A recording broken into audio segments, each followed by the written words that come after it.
El Señor esté con ustedes. Del Santo Evangelio según San Marcos.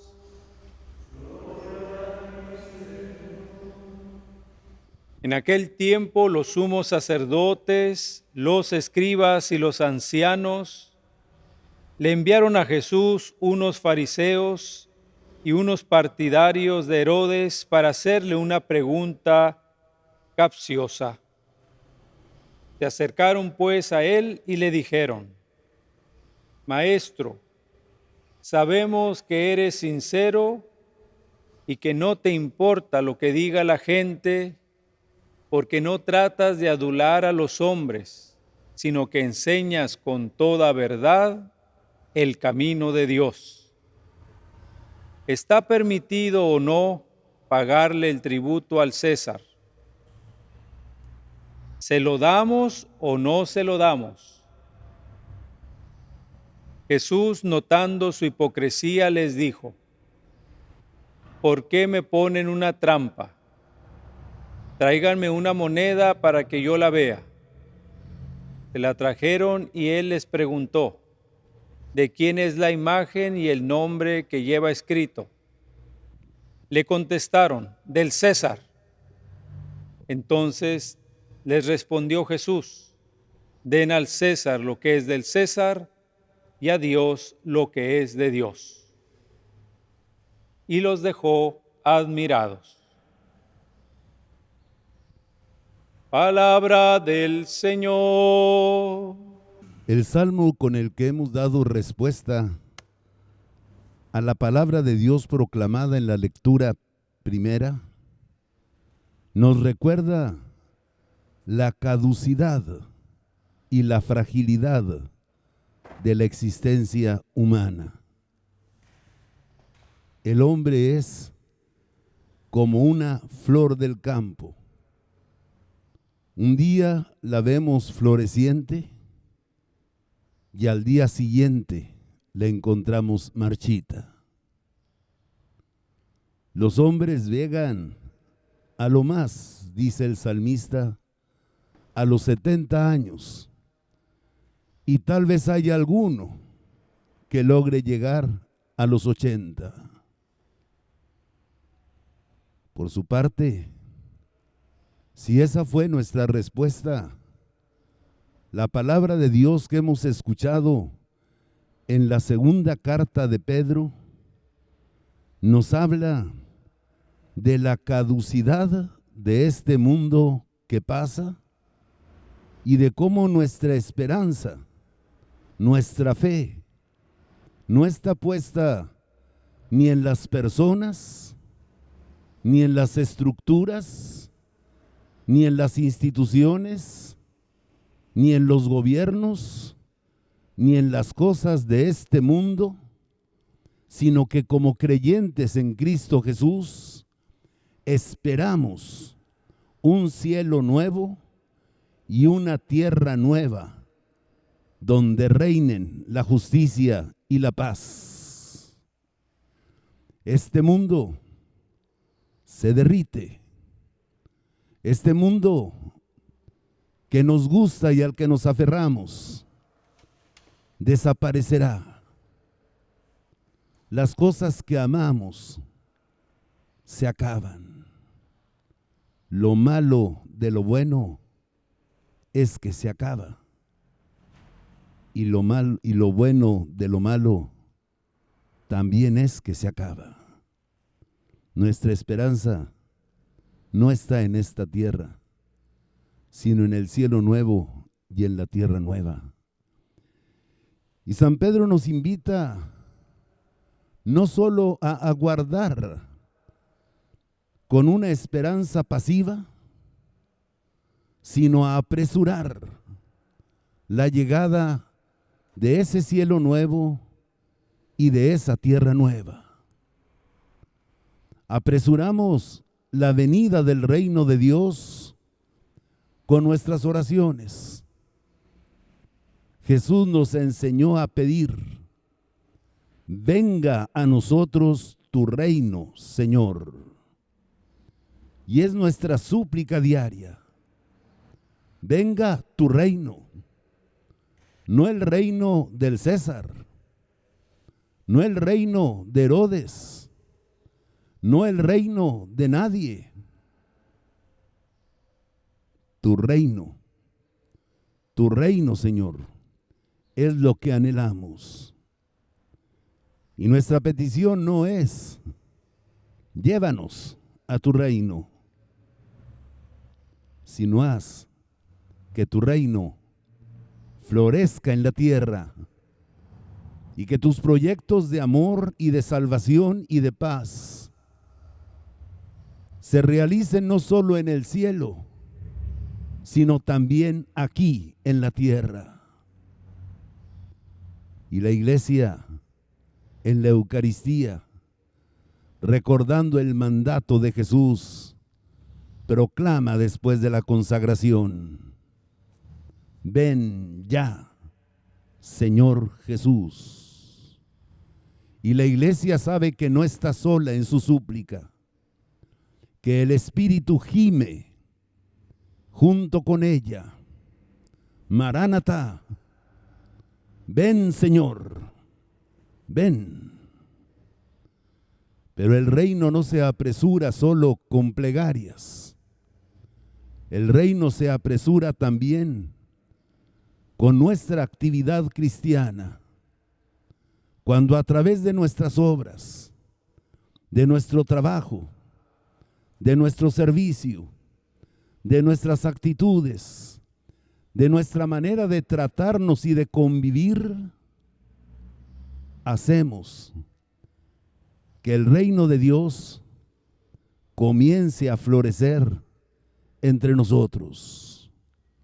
El reino de los cielos ha llegado ya y está en medio de ustedes, nos ha dicho Jesús. ¿Cuántos signos de la llegada del reino podemos ver en el mundo? Vemos y llaman más la atención los signos del antirreino, los signos del pecado, la violencia, la corrupción, la impunidad.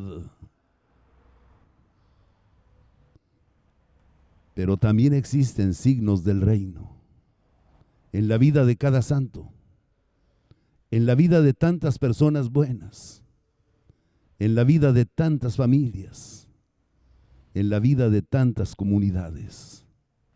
El reino de Dios se hace presente. Lo vemos florecer. Estén preparados, nos dice Pedro. Estén preparados para que no los sorprenda el mal. Crezcan en el conocimiento y en el amor. Y estas palabras de Pedro y estas palabras del Salmo responsorial nos preparan para escuchar las palabras de Jesús en el Santo Evangelio que hoy escuchamos. Recuerden, Jesús está en el corazón del pueblo de Israel. Jesús llegó allí el domingo anterior y fue recibido con gritos de júbilo.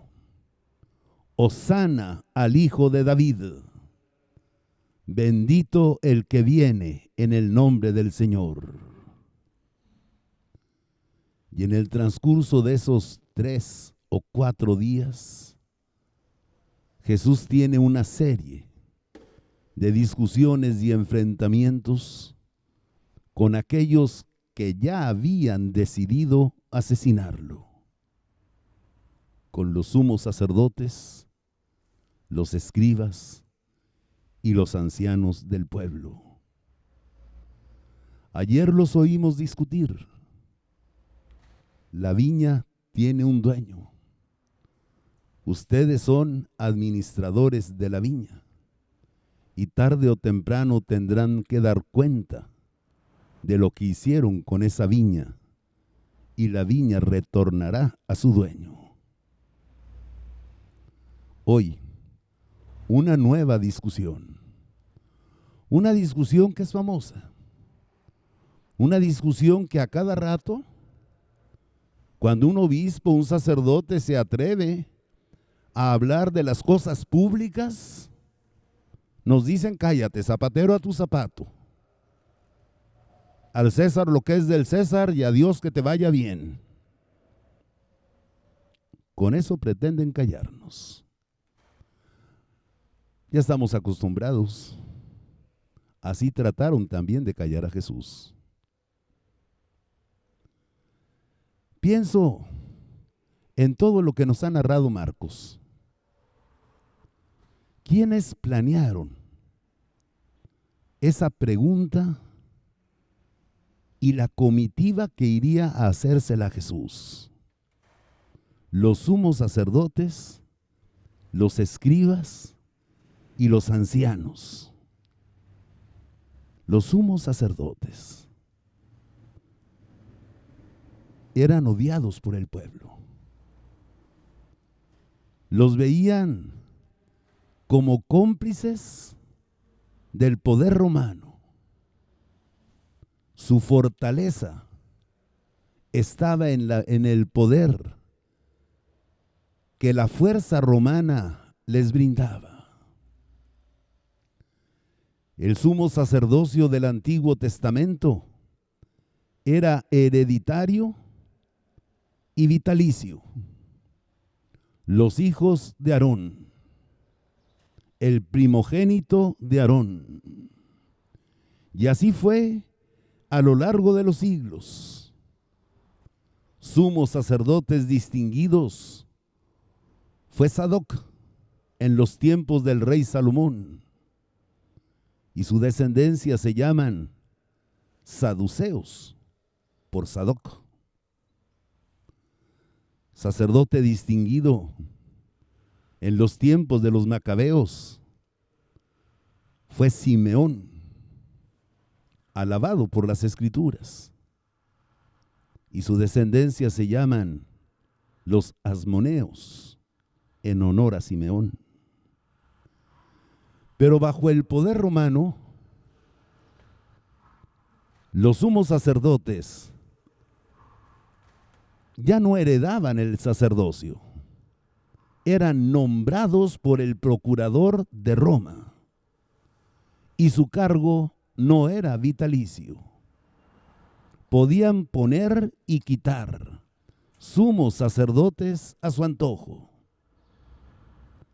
Quedar bien con el procurador romano en turno era asegurarse el puesto de sumo sacerdote o al menos un lugar en el Sanedrín, en el Senado de los judíos. Los escribas eran el poder intelectual, los que conocían las Escrituras. Los ancianos eran la aristocracia económica de Israel y también tenían lugar en el Sanedrín. Era la gente rica, la gente acomodada como José de Arimatea. Ellos son los que planean enviar una comitiva. No va ninguno de ellos. No va ningún saduceo, no va ningún escriba, no va ninguno de los ancianos. Mandan a unos discípulos de los fariseos y a unos de los fanáticos del rey Herodes, que también era odiado por el pueblo. Un rey impuesto desde Roma. Impuesto desde Roma. Un rey que no pertenecía a la familia de David y que ni siquiera era judío, sino idumeo. Ellos son los que van en comitiva. Los saduceos sabían que la gente estaba dividida. Quienes decían que más valía pagar impuestos que no pagarla, y quienes se negaban a pagar impuestos. Los publicanos, cobradores de impuestos, eran odiados por el pueblo y odiados por los fariseos. Jesús es condenado por los fariseos porque es amigo de publicanos, porque se hospedó en la casa de Zaqueo, jefe de publicanos, porque alabó la fe de un centurión romano. Parecía ser otro cómplice más de Roma. Esa es la comitiva. ¿A quién le das la razón? ¿A los seguidores de Herodes que defienden el poder de Roma? ¿O a los seguidores de los fariseos que dicen que no hay que pagar tributo al César? La trampa es clara. Si le das razón a los de Herodes, Jesús es de los nuestros. El pueblo lo odiará, como a nosotros nos odia. Si Jesús le da la razón a los fariseos, tenemos una razón para acusarlo de sedicioso, de agitador. Y de hecho, así lo acusarán ante Poncio Pilato en el juicio. Este hombre dice que no debemos pagar tributo al César.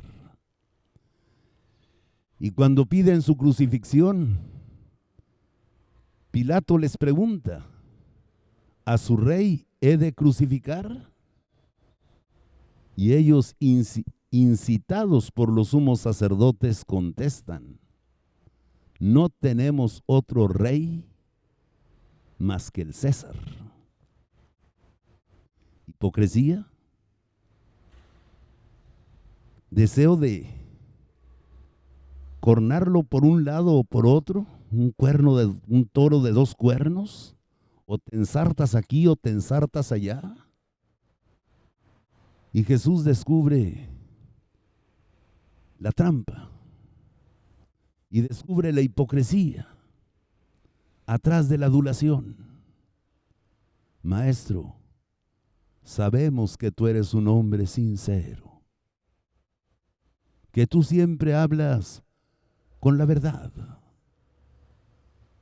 porque a ti no te interesa quedar bien con ninguna persona, sino mostrarnos el verdadero camino de Dios. Una adulación que tantas veces lo oímos en labios de periodistas que quieren entrevistarnos. Señor obispo, sabemos que usted es valiente y sincero. ¿Qué piensa? Y uno descubre la hipocresía y la trampa, aunque no tenemos la inteligencia ni la astucia de Jesús. ¿Es lícito pagar tributo al César o no? La discusión, hermanos, no es entre dos instituciones humanas, no es entre iglesia y Estado. Son instituciones distintas y cada una tiene su ámbito propio. Cada una tiene sus estructuras y su organización propia. Y la iglesia no tiene por qué intervenir en las estructuras del Estado, ni el Estado tiene por qué intervenir en las estructuras de la iglesia. Yo no nombro secretarios de gobierno, pero el gobierno tampoco me va a imponer a quién nombre párroco o a quién nombre vicario general. En nuestro ámbito somos soberanos. Pero la pregunta va más allá de eso. O la respuesta de Jesús se sitúa más allá de esa diferencia entre dos ámbitos. La respuesta de Jesús es: no confundan lo mundano con lo divino. Ustedes, conocedores de la ley, fariseos, hablan de parte de Dios, pero ustedes no son Dios. No son Dios. El César representa a Dios, Toda autoridad viene de Dios, pero el César no es Dios. Denle a los hombres lo que corresponde a los hombres. Denle a las autoridades humanas la obediencia, el respeto, el honor que merecen, pero no les den lo que le corresponde a Dios. Hay cosas que únicamente a Dios le competen. Bien pudo haber dicho Cristo, no solo denle al César lo que es del César, sino denle al obispo lo que es del obispo y a Dios lo que es de Dios. La autoridad del obispo no es omnímoda, no puede hacer lo que le dé su gana. Está sometido a Dios. No podemos adorar al obispo. Bien pudo haber dicho Cristo, denle al Papa lo que es del Papa y a Dios lo que es de Dios. No idolatren al Papa, ni idolatren al César. Las monedas que usaban los judíos en tiempos de Jesús tenían la imagen de Tiberio y una inscripción dedicada al divino Tiberio César. Divino, divino, tan humano como tú y yo. Nada hay divino ni digno de adorable más que Dios y solo Dios.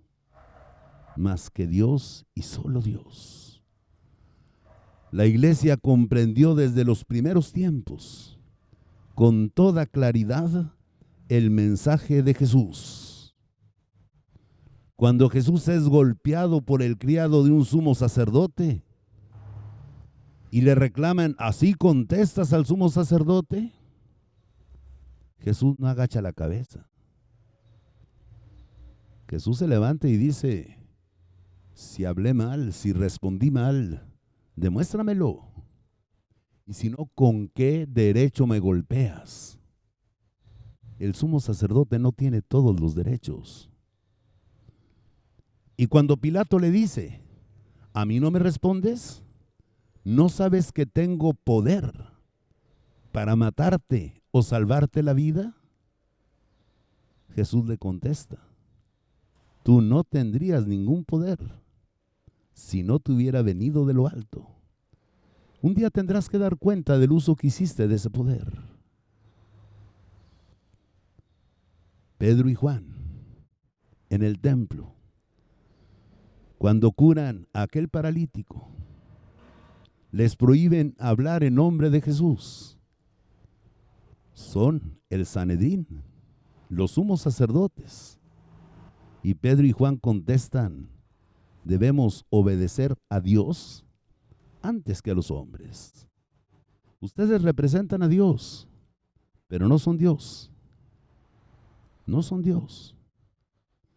Y lo mismo hacen con su propia persona. Cuando Pedro llega a la casa del centurión Cornelio y Cornelio se postra ante él, Pedro lo levanta de inmediato y le dice, párate, yo soy hombre, no soy Dios. Y cuando a Pablo y Bernabé les quisieron ofrecer sacrificios porque pensaban que eran dioses en figura humana, rompen sus vestiduras y les dicen, no somos dioses, somos hombres. Lo malo es la divinización de lo que no es divino. Considerar que alguien es divino. Toda autoridad viene de Dios. La autoridad de los padres sobre los hijos. La autoridad de los poderes civiles. La autoridad de un jefe en el trabajo. La autoridad de un pastor en la iglesia. Y de esa autoridad tenemos que dar cuentas a Dios. ¿Qué uso hicimos de esa autoridad?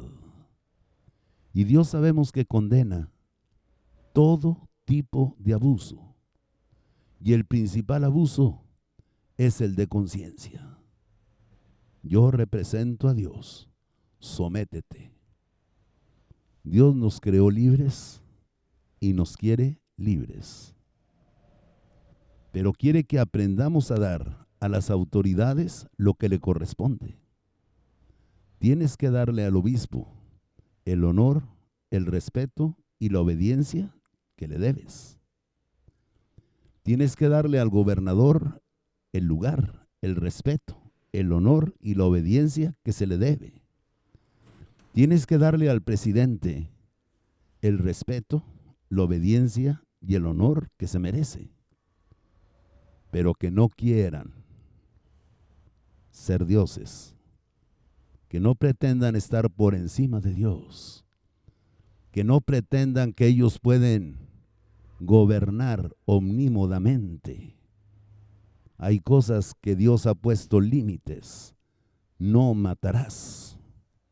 No se puede promover contra Dios el derecho a matar.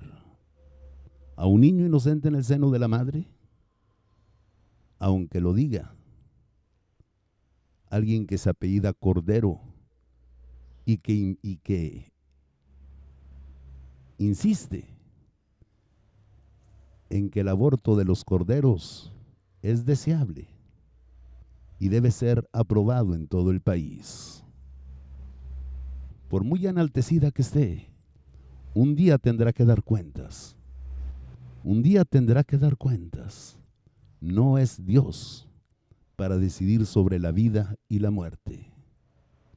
Legisladores no son dioses. Presidentes y gobernantes no son dioses. Sacerdotes, obispos, no somos Dios.